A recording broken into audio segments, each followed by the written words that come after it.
Assalamualaikum warahmatullahi wabarakatuh. Hello, we are from Group 4, and in this occasion, we would like to explain about nominalization and grammatical metaphor.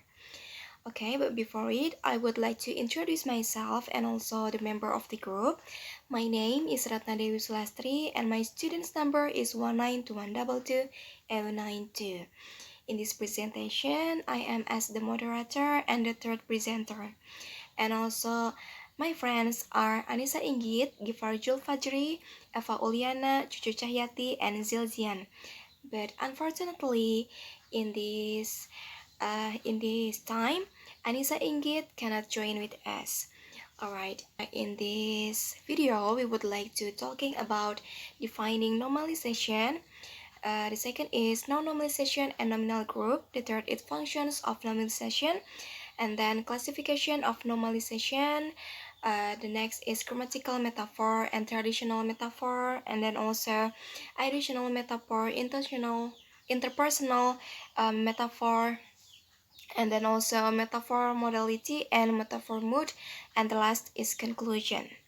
Alright, now let's start with the first material. Cucu, the stage is yours. My name is Cucu Cahyati. My student's number is 192122099.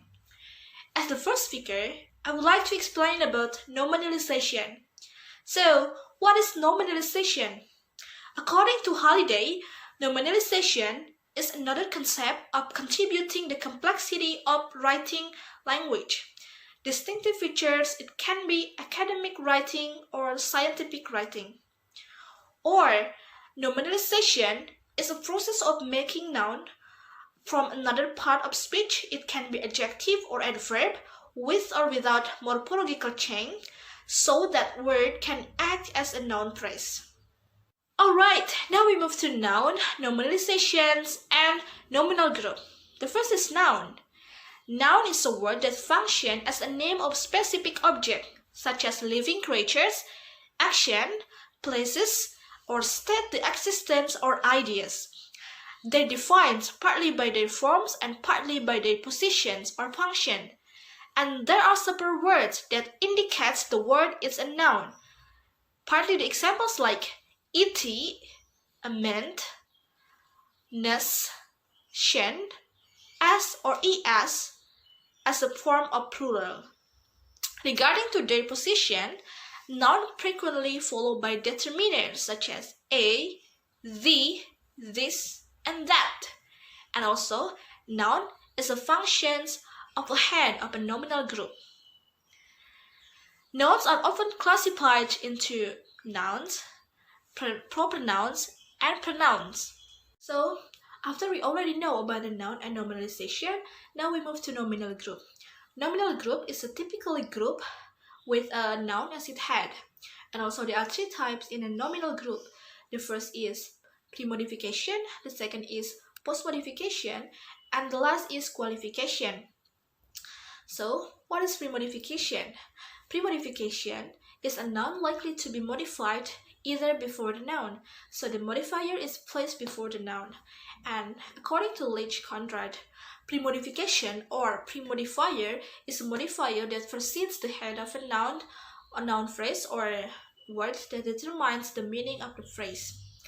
And pre-modifiers are often in a written context rather than in conversation. For example, new pillows, a big shirt, and etc.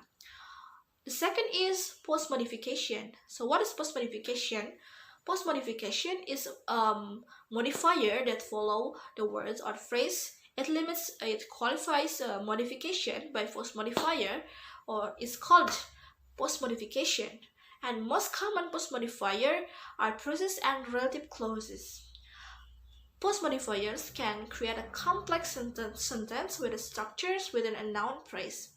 Occasionally, the same types of post-modifiers, for example, is like prepositional phrases or relative clause. For example, it's like the bench in the park near to the bakery under dancing studio on the 12th Street in New York. There are four types of post-modification. The first is proportional with a further nominal group, and the second is non-finite group. The third is a dependent clause, and the fourth is occasionally an adjective. Alright, thank you, Cucu. And the next material will be delivered by Ghifar Zulfajri. So going back with me, Eva Zulfajri here, and now I will explain about the function of nominalization. It is a function that not only helps you to create a variety in your writing, but also prevents you from repeating the same verb or word over and over again. Nominalization is a useful skill to have conveys an objective and impersonal tone. A nominalization is a single most powerful research for creating a grammatical metaphor, and it is most frequent in informal and formal writing, less common in standard speech, and less often in non-standard varieties. It is a powerful device in English with reference to its wide range of morphological types and typical functions. Nominalization makes the whole text a solid block of information. In other words, due to a great deal of nominalizations, the text is very dense as the information is compacted and difficult to process. And let's move to the classification of nominalization. In light of the functional approach can be divided into two common kinds, verbal nominalization and adjectival nominalization. There are three subtypes of verbal nominalization. The first one is a forms of verb and nouns have the same stems. The second is a verb change their stems internally to become a nouns, and the third is suffixes are added the verb to form nouns. For adjectival nominalization, suffixes are added to adjectives to form nouns, and in addition to verbal and adjectival nominalization, conjunction can be transferred into nouns to express cause and comparison as illustrated in example. And let's move to the types of nominalization. Number one is from verb to noun. Verbs and nouns have the same stems. For example, to use, the use, to plant, the plant. And verbs change the stems to become nouns. To life, the life, to sell, the sell. Verbs are added suffixes to become nouns. To explore, exploration. To decide, a decision. Number two is from adjective to nouns. Adjectives are added suffixes to become nouns. Dense, density. Weak, weakness. And number three is from conjunction to noun. Conjunction which connect two clauses in a clause complex can be replaced by a nominalization because the reason. And number four is from noun to noun. Nouns are added suffixes to become another nouns. For example, leader, leadership, champion, a championship. Maybe it's enough from me. Thank you very much. I give it back to moderator. Alright, thank you, Ghifar. And the next material will be explained by me. Firstly, I would like to talking about grammatical metaphor. Holiday stated that grammatical metaphor is a substitution of one grammatical class or grammatical structure by another. He also explained that the non-congruent ways of encoding language are viewed as metaphorical expression or grammatical metaphor. So, a grammatical metaphor is several ways to express the same meaning. Like, for example, like you can see in the PowerPoint, the first sentence is Mary came upon a wonderful sight. And the second sentence is wonderful sight met Mary's eyes. So both of them has the same meaning. The meaning of those sentences is Mary is seeing a wonderful thing. Taverniers discussed there are several important consequences of grammatical metaphor. The first is when it comes to compare our grammatical configurations, whereas in the traditional perspective, the focus is on meaning of a single lexeme. And the second, various types various types of configuration can be compared as expression of the same meanings. And the last one is the concept of realization comes to play an important role. What is compared in this view is different realization of the same meaning. And then the next material is traditional metaphor.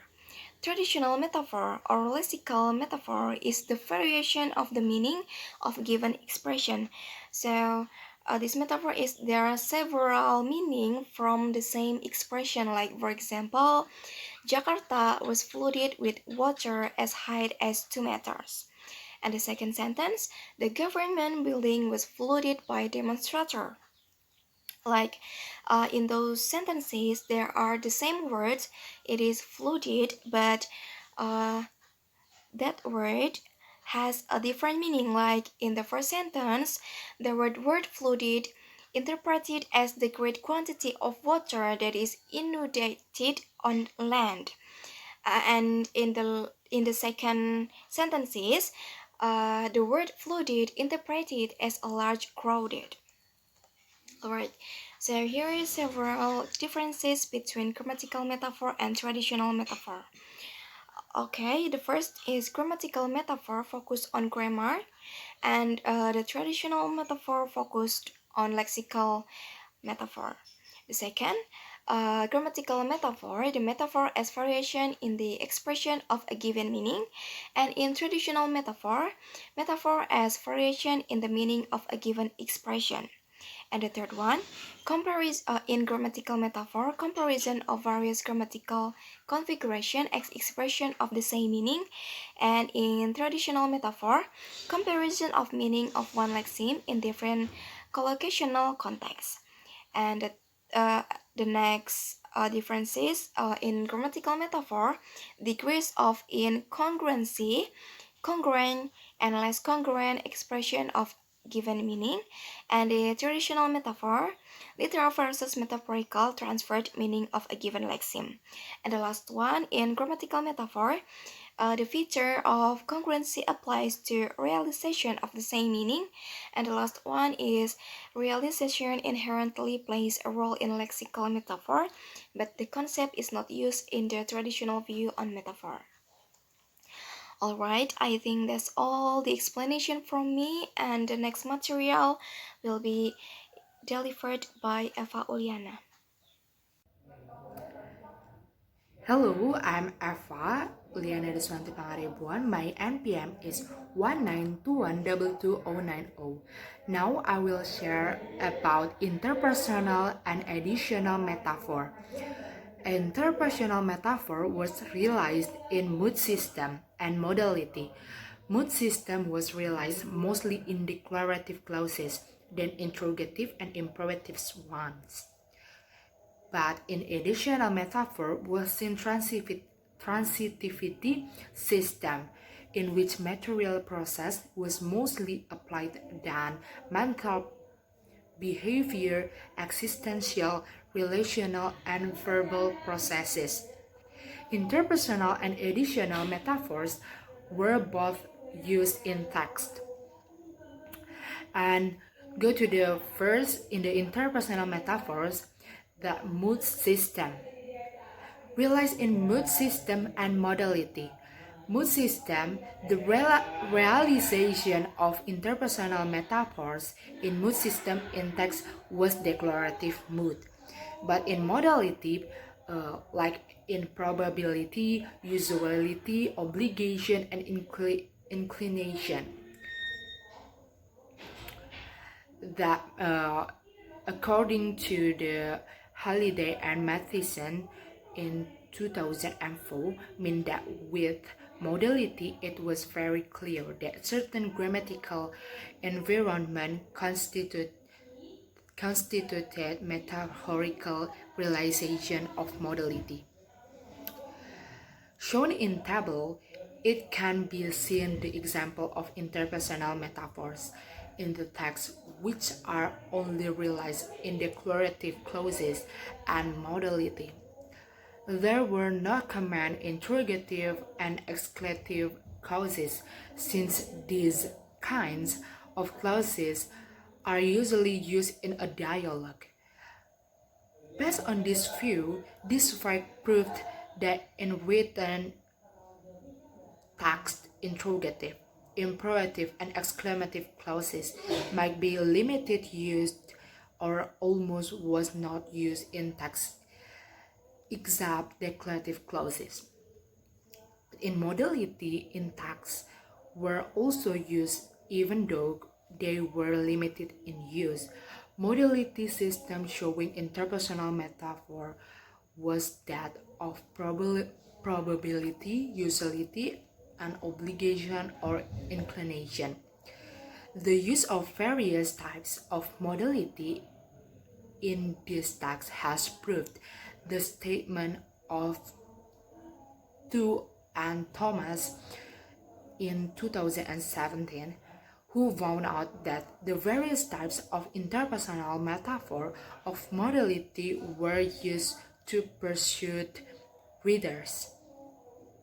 And mood system is more than modality. It means that use of modality was less used than declarative of mood. This might be because by the limited knowledge of the students of how to upgrade clauses. Let's go to the additional metaphors. Additional metaphors is transitivity system. Additional metaphor was realized in transitivity system. Transitivity system was realized mostly in material process, and propositional phrases also pictures the additional metaphor realization. Realization of additional metaphor were most used than interpersonal metaphor because of the text channel written text. Nominalization was the typical additional metaphor, and it is to downgrade the domain of grammatical realization of a semantic sequence, figure, or elements. Material process is dominated. Okay, we can go to the example in the table. Referring to the table, it can see there some example of additional metaphors. The additional metaphors realized in process type such as a material, mental, behavior, relational, and existential processes, but dominated in material process. Downgrading were in nominalization and paraphrasing. The use of nominalization can reduce the number of clauses used in the text, and information stated in text could be more compressed. The downgrading in text can be started with a whole sequence of figures, with a single figure, or with a single element within a figure. And the ratio of grammatical metaphor, especially additional metaphor, found in the textbooks according to Annisaa in 2016 was an example of EFL textbook feeders of grammatical metaphors. So Why we study this? Because to show how to upgrade and downgrade clauses, since understanding semantic through metaphor is important in comprehending the messages within text. And what metaphorical interpretation does is to suggest how an instance in the text may be referred to the system of the language as a whole. This view suggested the importance of interpreting text from the grammatical metaphors. What metaphors? The interpersonal and additional. And this is point of view. And it is also suggested to study more about metaphor in either scientific or academic writing or formal spoken text. Thank you. Alright, thank you Eva for the explanation, and the next material will be explained by Zildzian. Hello guys, good day, Zildzian's here. As the part of the group, now I will tell you guys about metaphors of mood and modality. Okay, first one, metaphor of mood.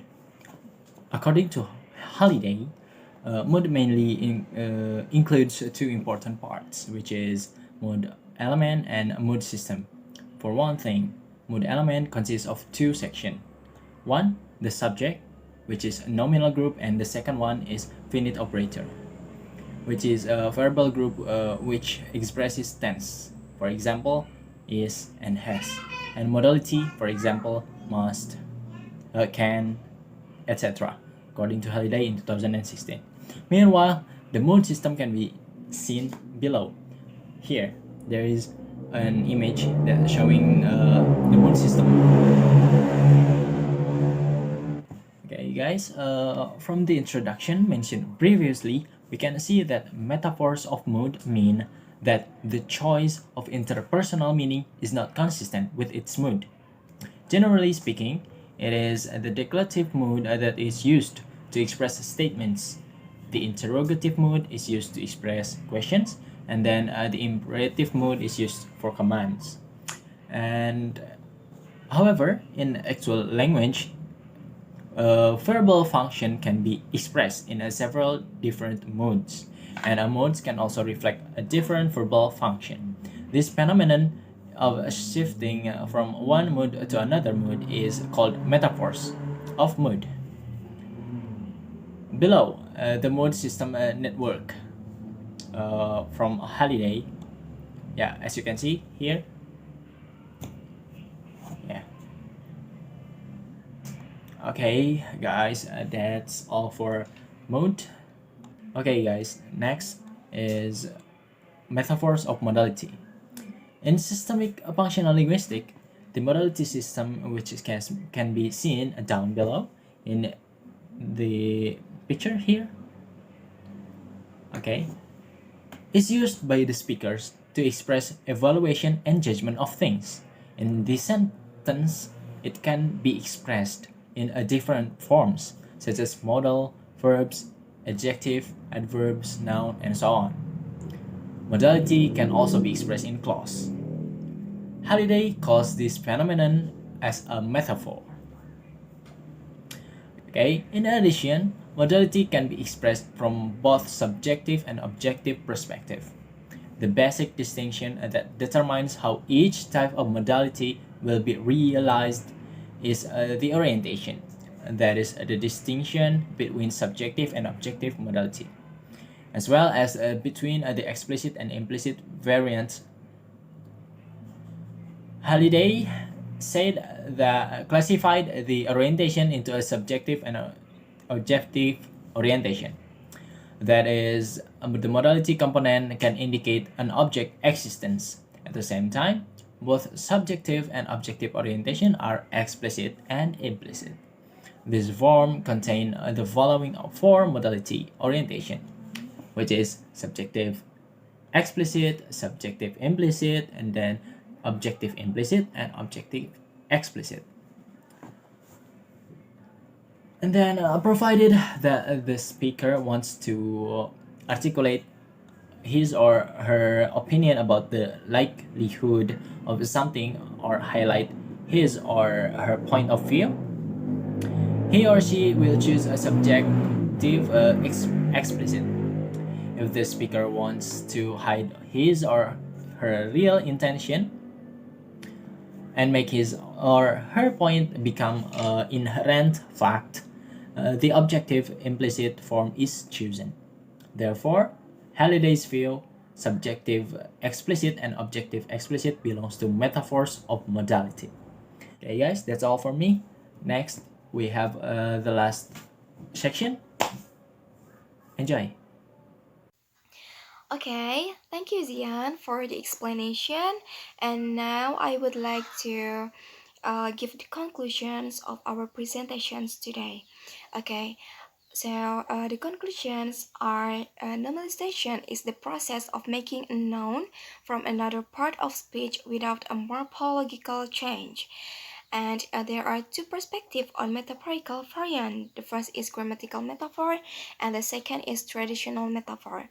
And the last is there are several types of metaphor. There are interpersonal metaphor, additional metaphor, metaphor of mood, and metaphor of modality. Yeah, I think that's all. The explanation from us. I apologize for a lot of mistakes. Wassalamualaikum warahmatullahi wabarakatuh.